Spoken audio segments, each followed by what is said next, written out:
Hey everybody, hello and welcome back to channel Info Island, and guys, welcoming you all to another exam analysis video. And this time today we will be reviewing the paper of SSC MTS 2024 का आपका जो 5th November का exam हुआ था उसके बारे में we will be talking about in today's video. So guys, a lot of you have come up with this question कि ma'am, is it possible if you can come up with the 5th of November 2024 का जो exam हुआ था उसका first shift का या second shift का या थर्ड शिफ्ट का, whatever shift it is, you were asking for the questions, and this is where we are, and we have come up with the all shift exam analysis video. ठीक है, इस आज के इस video में आपको जो फर्स्ट शिफ्ट के जीके जीएस के क्वेश्चंस आए थे वो भी मिलेंगे, सेकंड शिफ्ट के वो भी मिलेंगे, थर्ड शिफ्ट के वो भी मिलेंगे. So basically in a nutshell आज के इस वीडियो में हम आपका जो 5th नवंबर का एसएससी एमटीएस 2024 का जो एग्जाम हुआ है उसके जितने भी शिफ्ट, चाहे वो फर्स्ट सेकंड थर्ड शिफ्ट, जितने भी शिफ्ट में एग्जाम हुए हैं उसके सारे जीके जीएस के इंपॉर्टेंट क्वेश्चंस डिस्कस करने वाले हैं. अगर किसी भी तरह की कोई क्वेरी हो, क्वेश्चन हो, सजेशन हो तो वो प्लीज से मेंशन कर दीजिएगा कमेंट सेक्शन में. It is all yours, it is all open, and we will be looking forward to all of those comments, and we will be coming up with the answers. ठीक है, तो जल्दी से शुरू कर लेते हैं. And yes, one important thing, if you are new to the channel, अगर आप चैनल पे नए हो, चैनल को अभी तक सब्सक्राइब नहीं करा है, नोटिफिकेशन बेल आइकन को हिट नहीं करा है, तो प्लीज कंप्लेन मत करना that we are not getting the informative videos on a timely basis. ठीक है, नोटिफिकेशन बेल आइकन को हिट करना पड़ता है बॉस, चैनल को सब्सक्राइब करना पड़ता है in order to get all the information, all the informative videos on a timely basis. And जैसे ही हम उसको चैनल पे लेके आए आपको उसका नोटिफिकेशन तुरंत से मिल जाए, उसके लिए आपको नोटिफिकेशन बेल आइकन हिट करना बहुत जरूरी है. So that's all about it. अब जल्दी से वीडियो को शुरू कर लेते हैं और देख लेते हैं किस तरह का पेपर था. वॉज दैट टफ, इजी था, मॉडरेट था, डिफिकल्ट था, क्वेश्चंस किस तरह के थे, तो वो सारे आज हम इस वीडियो में देखने वाले हैं. सो या, let's begin. So guys, first important question जो आपसे पूछा गया था, it was which language is used in Sangam literature. ये जो संगम लिटरेचर था उसमें कौन सी लैंग्वेज यूज करी गई थी. So the correct answer is Tamil language. जो संगम लिटरेचर है उसको बनाने के लिए, उसको लिखने के लिए उस जो लैंग्वेज का यूज किया गया है वो है Tamil. So Tamil is the correct answer here. Next question Prarthana Samaj से रिलेटेड है कि जो प्रार्थना समाज है which is a Hindi reform society, it began in Mumbai. So guys, एक चीज जो आपको जाननी जरूरी है वो तो क्वेश्चन में ही है कि प्रार्थना समाज जो है वो शुरू कहाँ हुआ था, मुंबई में हुआ था. ठीक है, सो प्रार्थना समाज which is a Hindi reform society, it began in Mumbai. In which year आपको पूछा गया था.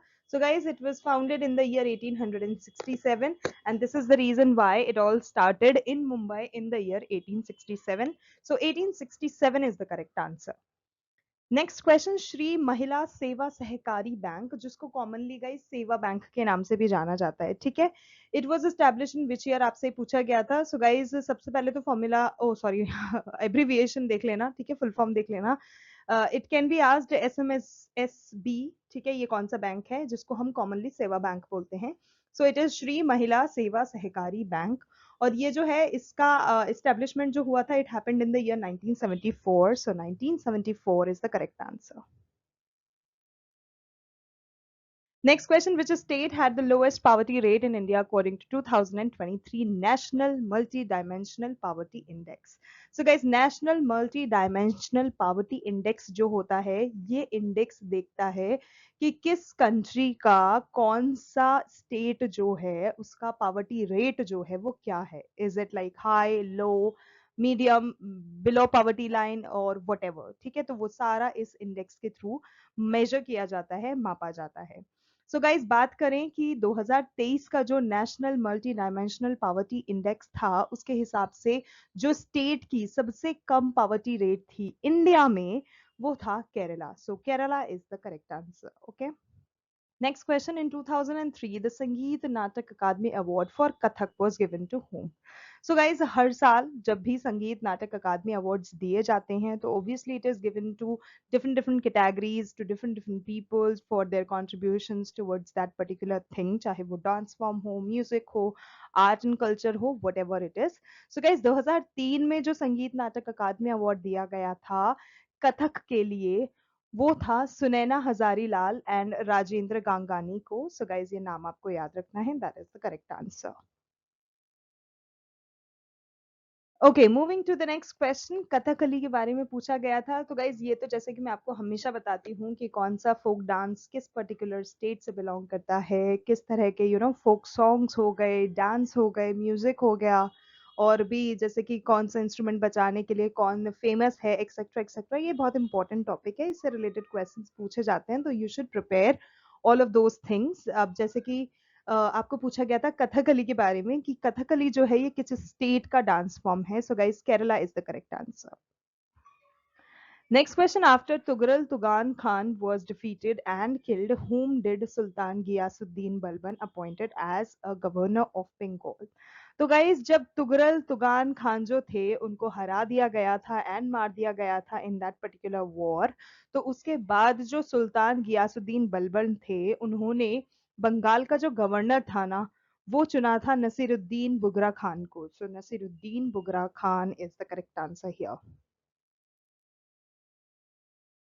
Okay, next question. What are man made fibre? तो गाइस, मैन मेड फाइबर के कुछ यहाँ पर एग्जांपल्स हमने दिए हैं, जैसे कि नायलॉन हो गया, पॉलिस्टर हो गया, एक्रोलिन एक्रिलॉन हो गया और रेयन हो गया।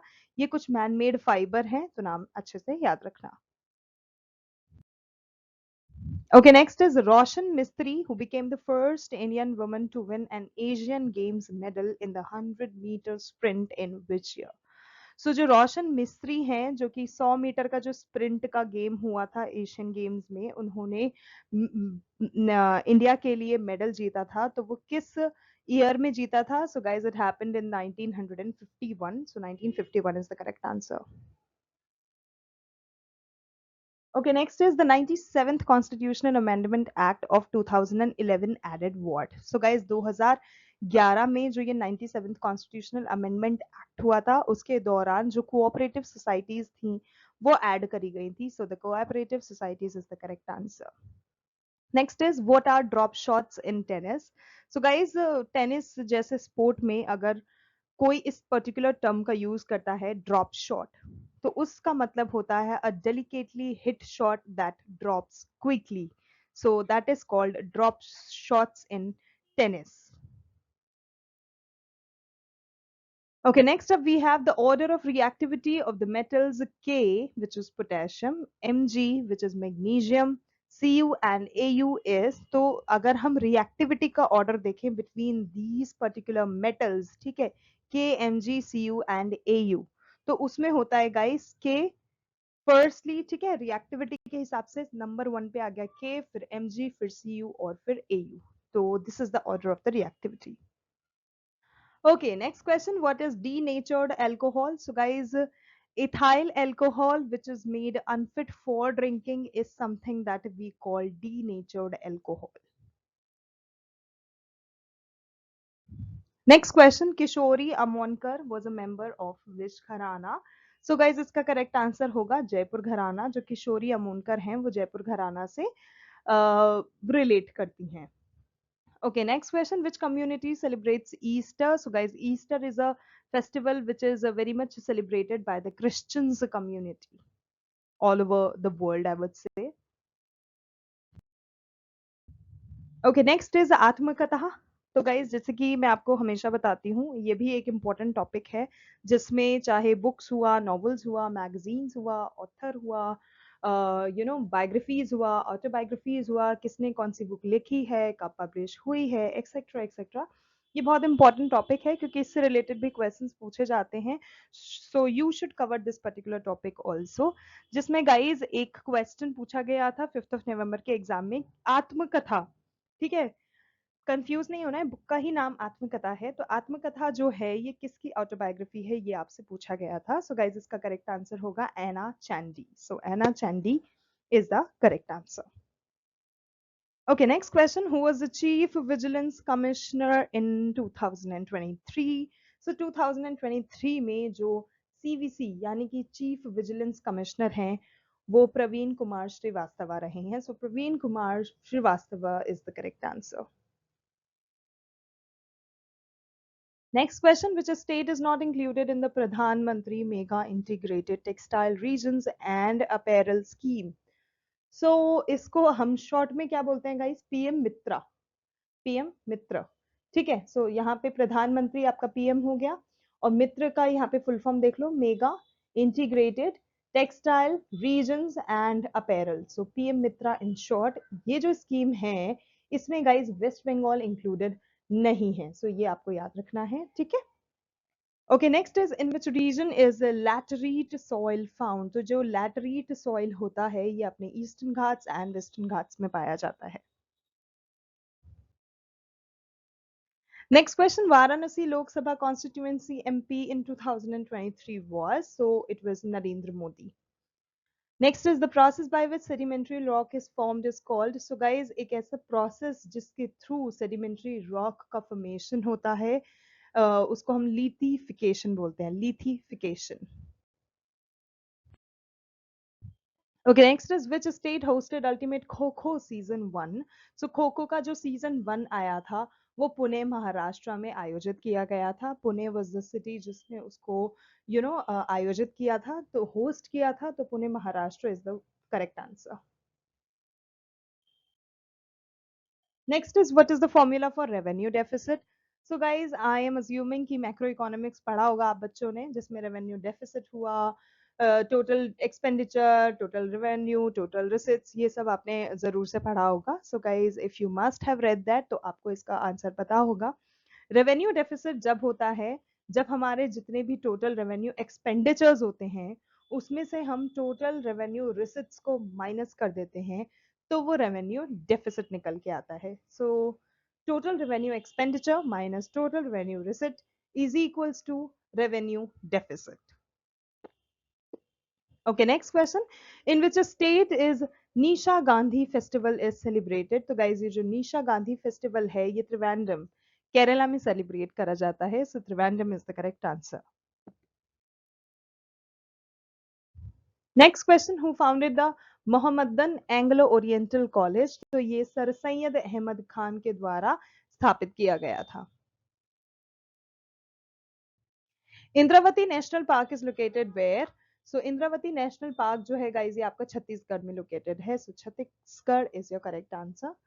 Next is what is the full form of HIV? So guys, HIV stands for Human Immunodeficiency Virus. That is HIV in short.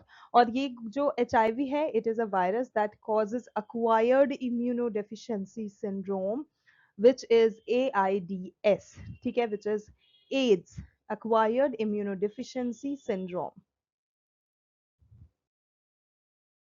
Next is which industries use mica. So guys कुछ ऐसी भी industries होती हैं जो कि mica का इस्तेमाल करती है, जैसे कि इलेक्ट्रिकल और इलेक्ट्रॉनिक इंडस्ट्रीज हो गई, सो that is the correct answer. Okay, next again a very interesting and a very common question, ठीक है, बट उसमें भी कभी कभी बच्चे कंफ्यूज हो जाते हैं, that what is the silver which is used for in sweets. Guys बचपन से ही अपन लोग ने देखा होगा कि जो स्वीट्स होते हैं उस पे सिल्वर की परत लगा देते हैं, हलवाई लोग। तो वो जो सफेद कलर की ये जो सिल्वर की परत होती है ना, वो क्या होती है, वो किस चीज की बनी होती है, आपसे पूछा गया था। सो गाइज उसको हम बोलते हैं वर्क, ठीक है, विच इज VARK, WORK वाला वर्क नहीं, VARK वाला work, so that is the silver which is used for in sweets. Work को गाइस कभी कभी VARK वर्क या फिर WARQ या फिर WARQ के नाम से भी जाना जाता है या रिप्रेजेंट किया जाता है या बताया जाता है। And it is a fine filigree foil sheet of pure metal. वो पूरा जो होता है ना वो मेटल का बना होता है टिपिकली, उसमें सिल्वर यूज करा जाता है, कभी कभी गोल्ड भी यूज करा जाता है, जो साउथ एशियन स्वीट्स होते हैं, फूड होते हैं, उन सबको डेकोरेट करने के लिए। सो या that is all about work which is a silver sheet you can say which is use for in sweets. Okay, next question, what is the measurement of the hockey pitch. तो जो hockey pitch का measurement होता है वो होता है 91.4 meter long and 55 meter wide. तो width की अगर हमने बात करी तो 55 मीटर रहता है, लेंथ की अगर हमने बात करी तो 91.4 मीटर रहता है। Okay, next question, which state is least urbanise. तो गाइज जो हिमाचल प्रदेश है आप उसको कह सकते हैं, वहाँ का पॉपुलेशन बहुत कम है, वहाँ का अर्बनाइजेशन बहुत ज्यादा कम है। Okay, next is the Panch Mahal, meaning 5-level palace. It was commissioned by whom? So it was commissioned by Akbar. Who were the successors of the Kanva dynasty? So guys, Satvahanas जो थे, they were the successors of the Kanva dynasty. Train to Pakistan. This is written by whom? So this is written by Khushwant Singh. The Ain-e-Akbari is which book written during Akbar's reign? Is the Akbarnama. तो Ain-e-Akbari जो थी वो तीसरी book थी. So third is the correct answer. Rajiv Taranath, a disciple of Ali Akbar Khan, is related to which instrument? So he's known, Rajiv Taranath is known to play sarod. So he's a sarod player and known for playing a sarod musical instrument. Next is what is the Article 19 of the Indian Constitution states? So guys, जो Article 19 है that can refer to different documents that protects human rights. वो सारी चीजें जो कि human rights को protect करती हैं वो Article 9 के अंदर आती हैं and Article 19 जो है Universal Declaration of Human Rights से नाता रखता है which states that everyone has the right to freedom of opinion and expression. This is something जो कि आर्टिकल 19 स्टेट करता है that each and every individual has the right to freedom of opinion and expression. They are free to, feel free to open up about something that they feel, speak about something that they feel, express their emotions, etc. Or again, Article 19 of the United Nations Conventions on the Rights of the Child, which states, okay, जो rights of the child है वो बोलता है कि जो children हैं, young people हैं, they have the right to be protected from violence, चाहे वो किसी भी तरह की हो, physical हो या mental हो. So ये सारा चीजें आपका Article 19 के अंडर आता है. Okay, next is what does the Article 165 of the Indian Constitution state? So guys, जो Article 165 है of the Constitution of India, वो जो है वो governor से related चीजें बताता है that the governor of each state shall appoint an advocate general for the state. So this has been said in the Article 165. जो advocate general होता है उसकी responsibility ये होती है that he or she is responsible for representing the state in legal matters and is appointed for a 5-year term. तो ये आपका आर्टिकल 165 बोलता है.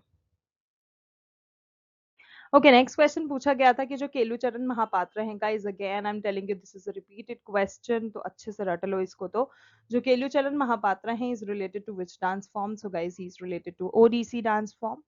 Who is contemporary to Gautam Buddha? जो कंटेम्प्रेरी हैं गौतम बुद्ध के वो कहलाते हैं lord Mahavir. Samkaksh is something that you can say for being the contemporary, being the parallel to Lord. Okay, next is the Brahma Samaj was a monastetic reformist movement which was founded in Calcutta. तो ये भी चीज आपको ध्यान में रखने ली है. कहाँ पे इसको फाउंड किया गया है? कैलकाटा में, जो कि obviously now is called Kolkata. By in which year and by whom? So it all happened in the year 1828. तो ब्रह्म समाज की स्थापना कहाँ हो गई? कलकत्ता में हो गई, 1828 में हो गई और बाय राजा राम मोहन रॉय के द्वारा हो गई. Okay, next is Morning Face is a novel by whom? तो guys, Morning Face जो है it is written by Mulk Raj Anand. Next question, the International Day of Non-Violence is observed annually on which date? तो जो International Day of Non-Violence है it is being observed on 2nd October, 2 अक्टूबर जो कि गांधी जयंती के नाम से भी जानी जाती है. तो it is observed annually on this particular day. Next is which game does Eldhose Paul play? तो वो जो एल्डाउस पॉल प्ले जो है it's related to triple jump sports.